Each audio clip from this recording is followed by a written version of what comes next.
aujourd'hui à une violation des constitutions quand on voit cette exécution. Est-ce que l'avènement de la constitution ne devrait-elle pas abroger les moratoires sur la peine de mort?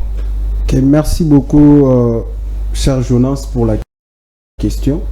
Je profite d'abord pour saluer nos téléspectateurs. Je voudrais ici, avant d'aller loin, de commencer d'abord à balayer certains malentendus que j'ai tirés du débat tel qu'engagé. Je suis ici en qualité de juriste. C'est vraiment de ma responsabilité de pouvoir orienter les débats, surtout que la question touche au droit.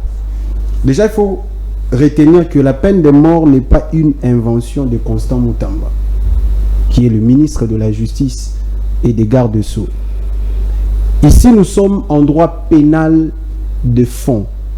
En droit pénal de fond, le principe, c'est la légalité des peines, des délits et des procédures. Ça veut dire, il n'existe pas de peine, ni d'infraction sans loi. Sans loi. Tout doit être consacré dans la loi. Effectivement, c'est la loi qui est la reine, qui établit les principes. La peine de mort existe dans notre code pénal. Et notre code pénal date depuis 1940. Ça veut dire que Constant Moutamba n'existait même pas encore. Vous comprenez? Dans notre code pénal, on consacre la peine de mort. Et je dois encore signaler ça d'entrée de jeu. Ces jeunes-là qui sont condamnés à mort, ils ne sont pas condamnés parce qu'ils sont Koulouna. Non.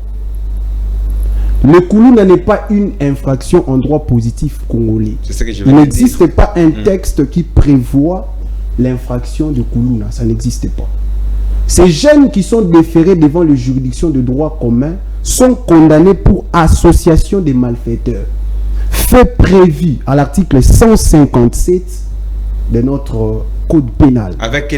À cet article est attachée quelle sanction? La peine de mort. L'association des malfaiteurs est punie à peine de mort.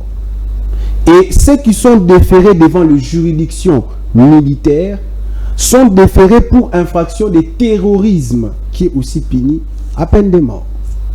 Alors, vous devez comprendre que la peine de mort est prononcée par les juges, mais son exécution est assurée par les ministères publics.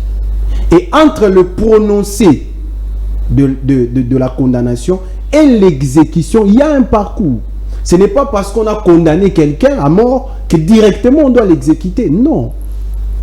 Est-ce qu'il revient maintenant au ministre qui ne fait pas partie des cours et tribunaux, effectivement, d'annoncer au préalable la peine dont il sera question? Mais on doit se poser la question ici, nous sommes en face de quel ministre? C'est le ministre de la Justice, c'est-à-dire le patron de la justice.